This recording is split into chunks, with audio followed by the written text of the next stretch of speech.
നമ്മുടെ വിജയ് ബാബു പ്രൊഡ്യൂസ് ചെയ്തിട്ടുള്ള ആട് 3 എന്ന് പറഞ്ഞ സിനിമ ഞാനിപ്പോ പോയി കണ്ടിട്ട് വന്ന് ഇറങ്ങിയതേ ഉള്ളൂ.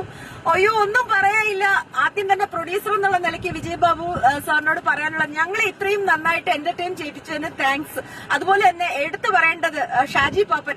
അയ്യോ ഷാജി പാപ്പൻ തൂക്കി എന്ന് തന്നെ പറയണം. കാരണം നിറഞ്ഞ കയ്യടിയാണ് തിയേറ്ററിൽ മുഴുവനും. അതുപോലെ തന്നെ എടുത്തു പറയേണ്ട ക്യാരക്ടേഴ്സ് എന്ന് പറയുന്നത് ഏറ്റവും നമ്പർ 1 നമുക്ക് പറയേണ്ടത് നമ്മുടെ ഇന്ദ്രൻസ് ചേട്ടനാണ്. ഓരോ മേക്ക് ഓവറും അയ്യോ നമുക്ക് എങ്ങനെ എത്ര വേഷങ്ങളിലാണ് പുള്ളി നമ്മളെ ഈ സിനിമയിൽ കാണാൻ വരുന്നതെന്ന് സിനിമ കണ്ടാൽ തന്നെ മനസ്സിലാവുള്ളൂ.